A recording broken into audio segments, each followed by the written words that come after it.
Hola, buenas tardes. Como saben, el día de hoy vamos a hablar sobre la planeación de preescolar en el campo número 77. Vamos a ir presentando ciertas preguntas, ciertos cuestionamientos que han surgido y que se tienen que tomar en cuenta a la hora de elaborar esta planeación didáctica. Bueno, la primera pregunta es, primero que nada tenemos que tener en cuenta y tenemos que tener muy bien definido qué es un plan o planeación didáctica. Según los planes y programas de estudio 2011, dice que la planeación didáctica es una herramienta útil para el docente que, como tal, hace que nosotros reflexionemos sobre las situaciones didácticas y valoremos sobre los aprendizajes esperados que nosotros brindamos sobre estas. Nosotros evaluamos, por ejemplo, las competencias de los alumnos ante las determinadas situaciones que nosotros brindemos. Aparte de tener muy bien definido qué es una planeación, necesitamos tener ciertos antecedentes que cubren sobre esta misma línea y fomentan a lo que nosotros conocemos como planeación didáctica. Estos antecedentes que se van a describir a continuación no solo en este caso cubren a esta planeación didáctica, sino cubren en general a cualquier planeación didáctica que nosotros queramos exponer o en este caso implementar o desarrollar. Primero que nada necesitamos conocer a nuestros alumnos. ¿A qué nos referimos con conocer? Necesitamos tener muy bien planteados sus intereses, sus motivaciones, sus habilidades, los conocimientos que tienen, cómo se desarrolla su contexto socioeconómico, cómo él se desarrolla con sus demás pares, con sus maestros mismos sobre esta misma línea, y qué pasa con el contexto familiar en el que están viviendo. Si hay apoyo de tareas, si hay apoyos en este caso ya directamente hacia la escuela. El segundo punto que tenemos que considerar es conocer su desarrollo evolutivo. El desarrollo evolutivo en el cual nos estamos nosotros enfocando en esta planeación es entre los 5 y 6 años. Es muy importante que nosotros en este caso podamos enfocarnos bien en el desarrollo evolutivo que tengan nuestros alumnos para poder en este caso analizar si hay un cierto rezago o una situación en el cual los alumnos no estén cumpliendo con estos parámetros o áreas del desarrollo evolutivo que se supone tendrán que estar cumpliendo y cómo nosotros vamos a poder impactar con nuestras actividades y poder potencializar esos rezagos o esas ciertas dificultades que tienen en ese desarrollo.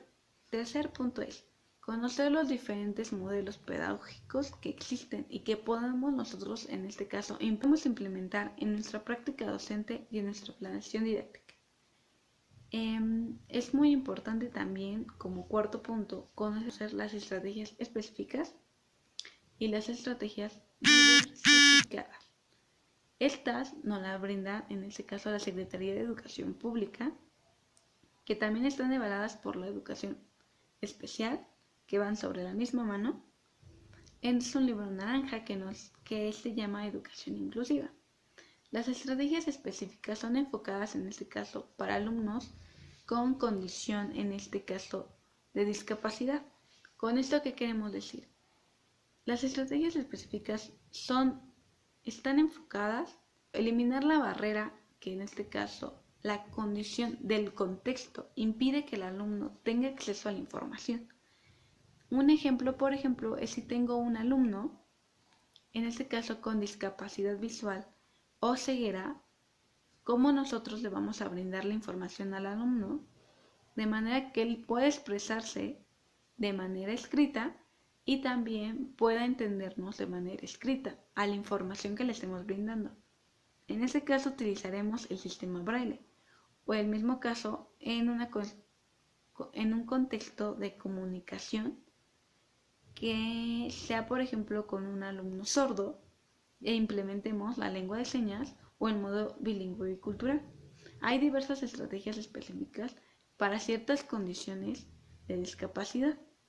Las estrategias diversificadas son estrategias que se pueden implementar ya sea para un alumno, en este caso, con educación especial o un alumno en implementación regular. El quinto punto es conocer como tal la condición de nuestros alumnos. ¿A qué nos referimos? Tenemos que conocer bien qué es, qué tratamientos, características, síntomas, signos o si hay medicación en este caso de la condición de mi alumno, ya sea en un caso de vulnerabilidad o en el caso que se esté dando, conocer bien a qué se refiere con esa condición, a modo general y también ya a modo focalizado de mi alumno, porque hay ciertas características de la misma condición que tienen que mi alumno represente que tengo que tomar en cuenta. El último, pero no menos importante punto, son en este caso los principios pedagógicos que nosotros nos regimos y que a nosotros nos ayuda, analiza y nos orienta como tal en nuestra práctica docente. A la población que va dirigida esta planeación es a un grupo de 10 alumnos que oscilan entre los 5 y 6 años. Esta población tiene diversas condiciones. Alumnos en este caso con hipoacusia moderada y severa, 2 alumnos con discapacidad intelectual, 2 alumnos con parálisis cerebral atáxica, 2 alumnos con síndrome de Down y un alumno con trastorno del espectro autista. Cada uno tiene ciertas características que vamos a mencionar. Por ejemplo, según la banana de la audición, en este caso el alumno con hipoacusia moderada va a tener una disminución de decibeles entre 40 a 70 decibeles, es decir, nuestro alumno, aparte de que en este caso no va a poder acceder, en este caso por completo a la información auditivamente y va a perder cierto rezago en su lenguaje y en la información, él solo va a lograr escuchar ciertos fonemas que nosotros emitamos de la voz y que en este caso nosotros pronunciamos con una fuerte intensidad de la voz. La severa oscila entre los 71 y 90 decibeles de audición de pérdida. Con eso, ¿qué queremos decir? Ellos solo van a lograr escuchar ciertos sonidos, por ejemplo, el sonido de una motocicleta, el sonido de una sirena, sonidos muy estruendosos y muy fuertes que para nosotros son muy molestos. Para ellos, por ejemplo, van a ser sonidos que logren en este caso percibir, pero tal vez muchos muy lejos. La parálisis cerebral atáxica, en este caso, se caracteriza por movimientos desequilibrados. Para empezar, no tiene equilibrio y no tiene control de sus partes, no tiene firmeza y como tal sus movimientos son inestables. No hay como tal un apoyo de sus piernas o bracitos por sí solos.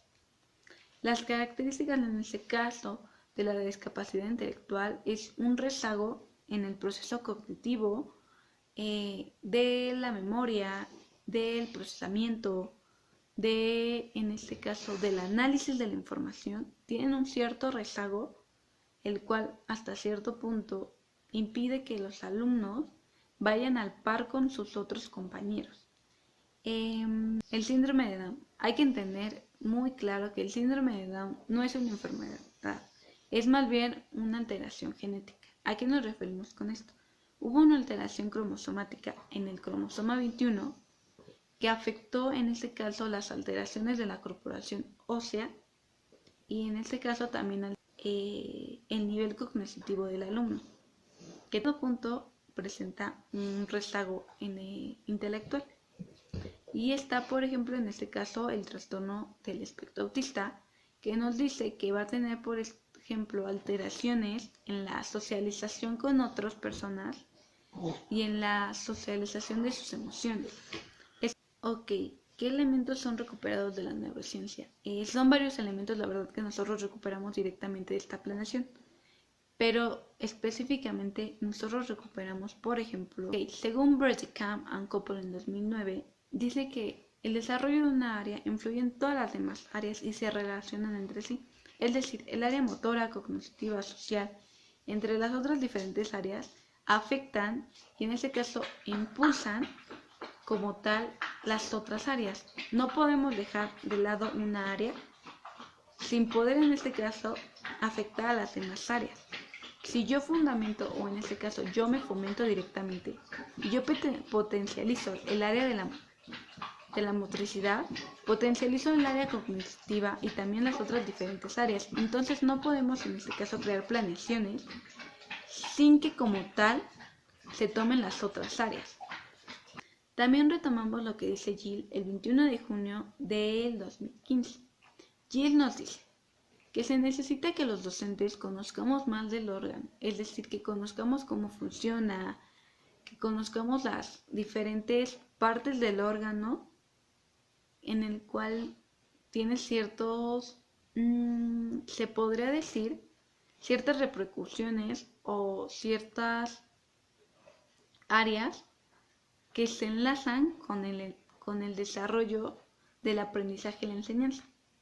Con eso también reflexionar sobre todos los aspectos que influyen en el aprendizaje, no solo, por ejemplo, con los antecedentes que antes habíamos comentado, sino también como tal, conocer bien el cerebro y su desempeño en la enseñanza y en el aprendizaje.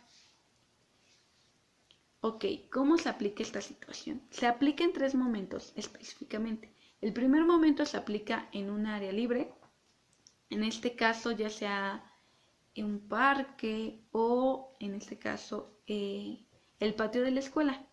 Es preferible ya que siempre están en contacto y lo observan y están interactuando con él, pero en todo caso que no se pudiera, no hay ningún problema, se adaptaría en este caso el salón para que no hubiera como problemas.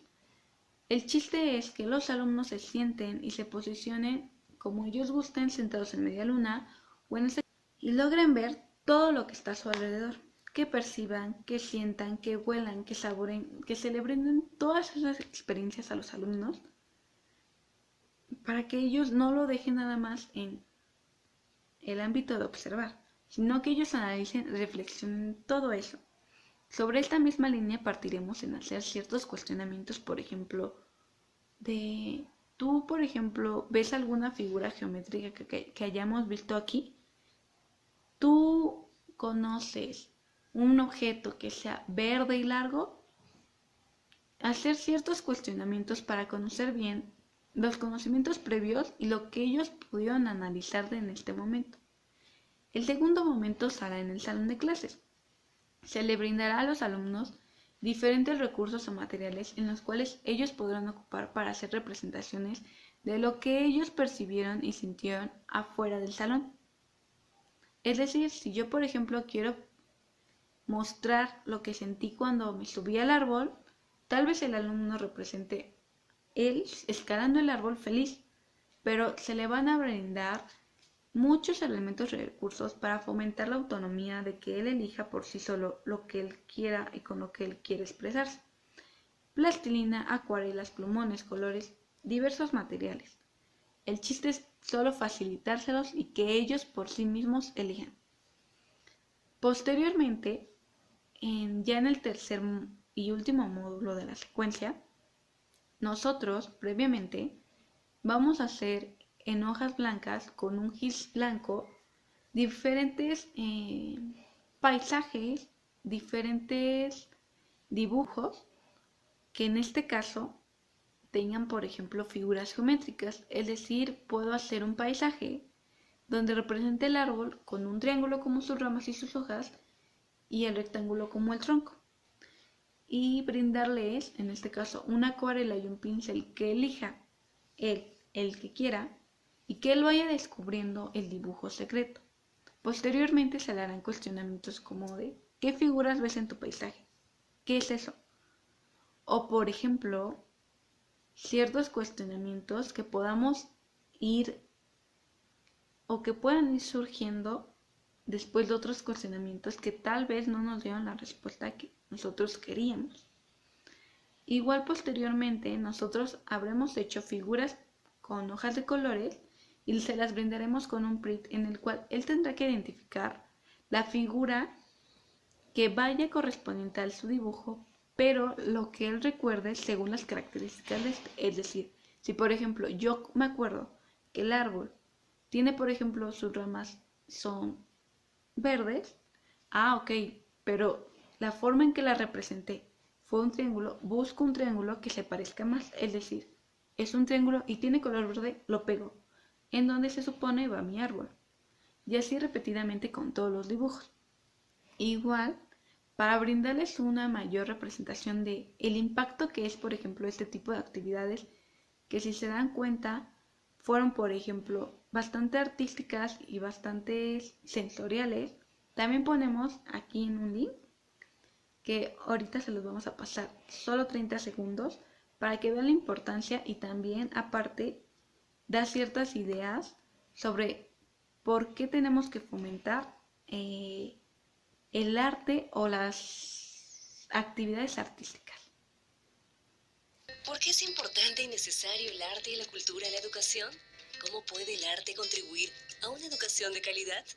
Diversas organizaciones señalan la importancia de incluir el arte y la cultura como parte de todos los currículos educativos, considerándolos necesarios para el desarrollo individual y social de todos los estudiantes. El arte y la cultura estimulan el pensamiento crítico y divergente y la búsqueda de soluciones creativas a problemas. Promueven la tolerancia y la sensibilidad. Contribuyen a un fomento de valores y actitudes ciudadanas. Características que el docente va a aplicar. Estas características que yo ahorita voy a decir son, por ejemplo, algunas características que el docente sepa, conozca y aplique en esta planeación. Posteriormente vamos a poner un video con las características que todo docente tendría que tener, no solo para esta planeación y no solo para este grupo. Para este grupo, y también en muchísimos casos, como se va a estar comentando, se necesita conocer la importancia de la modulación de la voz y del habla.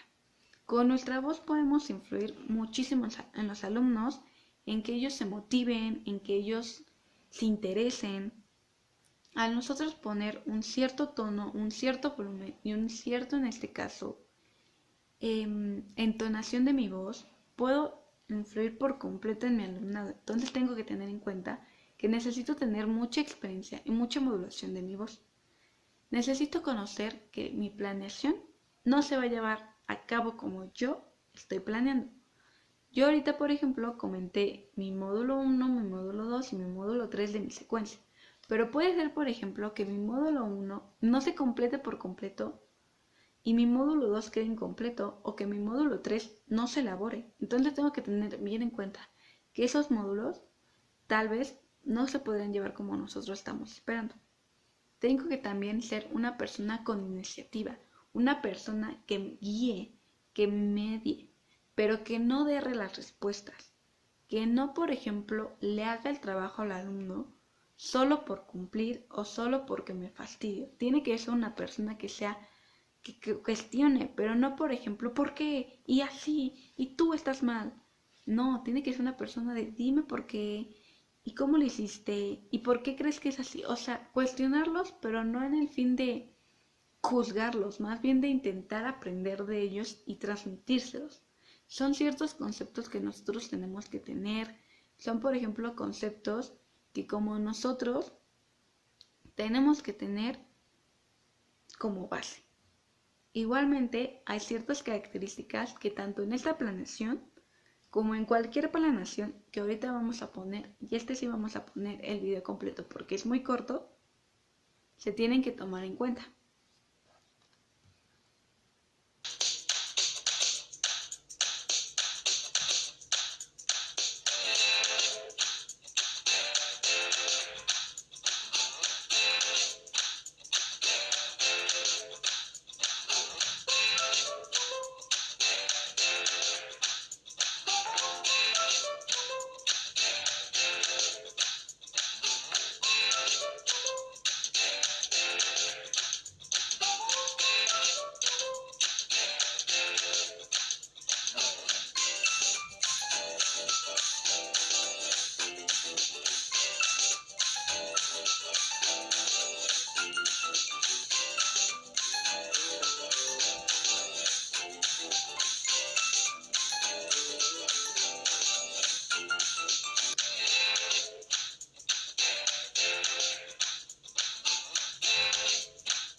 Ok, ¿cómo se aplica la ruta de construcción? Primero que nada, necesitamos partir de qué propósitos, qué metas y qué dificultades tengo antes de planear mi ruta de mejora. O mi ruta en este caso de planeación. ¿A qué me refiero con esto? Necesito tener bien conceptuado qué quiero enseñar y cómo lo quiero enseñar. Tengo que tener bien en claro que para poder diseñar una ruta, en este caso seleccionar mis áreas de formación y mis campos de formación, dependiendo en este caso del nivel educativo. Si yo, por ejemplo, selecciono mi campo de formación educativa, que en este caso quiero que sea lenguaje y comunicación, pero lenguaje y comunicación lo voy a comentar con pensamiento matemático, pero también voy a relacionar con áreas del desarrollo que es artística, educación física. Lo puedo hacer sin ningún problema, pero necesito saber qué voy a enseñar. Y sobre eso, si es tema, si es eje, si es práctica, y mismo el aprendizaje y propósito que se quiere en ese nivel, que se requiere en este caso con el tiempo que se vaya transcurriendo el semestre o el año, ya que estamos hablando de preescolar. Primero tenemos que enfocarnos en eso. La segunda etapa para poder crear una ruta, necesitamos en este caso saber qué el niño de conocimientos previos o experiencias previas tiene. Necesitamos saber bien, más o menos, cuáles fueron sus experiencias y, por ejemplo, cómo podemos ocuparlas en el diseño de actividades en el cual nosotros podamos brindarles, por ejemplo, como resoluciones de problemas, que sean juegos, que sean experiencias de su vida real y que en este caso los inviten a explorar y a resolver por ellos mismos y analizar. Ok, ¿qué papel juega el docente como investigador? Primero que nada, nosotros tenemos que tener muy bien en cuenta que en muchísimas ocasiones el aprendizaje que nosotros seleccionemos y las actividades que nosotros brindemos pueden ser, por ejemplo, que el aprendizaje que yo seleccioné no es lo que el alumno aprenda. Y eso lo tengo que tener muy en claro. Por lo tanto, si no me está funcionando esa actividad, ¿qué actividad puedo implementar? Que el aprendizaje sea fomentado y que el alumno adquiera ese aprendizaje.